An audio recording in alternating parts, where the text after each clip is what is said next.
2010 में फिर हमें बुलाया गया है जब हामिद अंसारी साहब नायब सदर थे।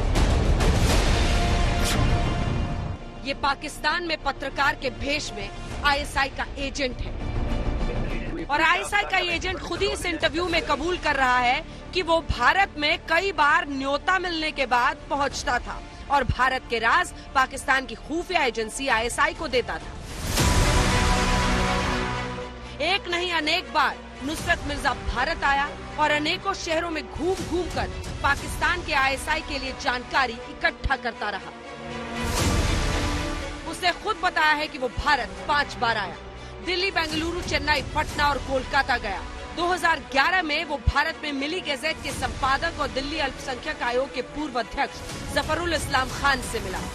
किसी ने मुझसे कहा कि भाई ये जो तुम इन्फॉर्मेशन लाए हो ये तुम इसको दे दो क्यानी को। मैंने क्यानी दीजिए, ऐसा ही था।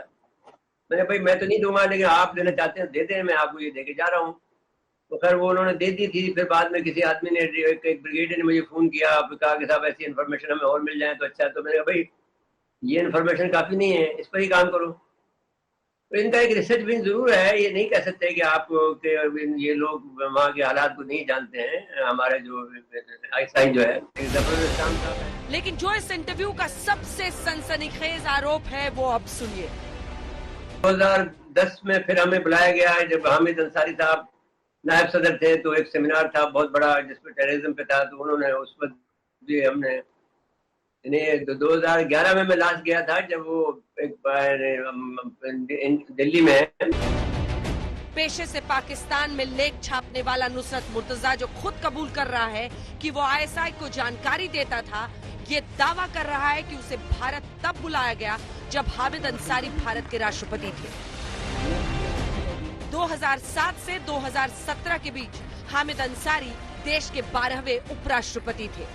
इस पर बीजेपी आक्रामक है, पूछ रही है कि कांग्रेस राज में सरकारी न्योते पर देश को गोपनीय जानकारी आईएसआई से क्यों साझा की गई?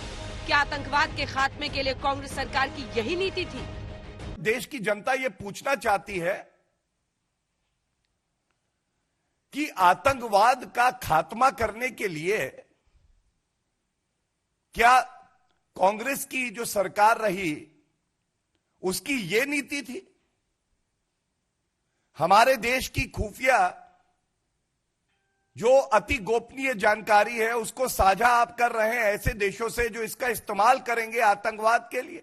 हामिद अंसारी जी उन्हें ना तो जानते ना उन्होंने बुलाया। तो इस तरह की जानकारियां देना जो भारतीय जनता पार्टी का डर्टी ट्रिक्स डिपार्टमेंट है, जो भारतीय जनता पार्टी का मिसलीडिंग और भ्रामक जानकारियों का विभाग है, वो इस तरह की जानकारियां पब्लिक में देता है ताकि भ्रम फैला हुआ है। चीन से लेकर पाकिस्तान के मुद्दे पर कांग्रेस पार्टी सरकार को घेरती रही है, लेकिन ताजा विवाद आईएसआई को जानकारी लीक करने के पुराने मुद्दे पर छिड़ गई है। और सवाल ये कि क्या सरकारी मेहमान बनकर आते थे देश में आईएसआई के एजेंट? आज तक ब्यूरो।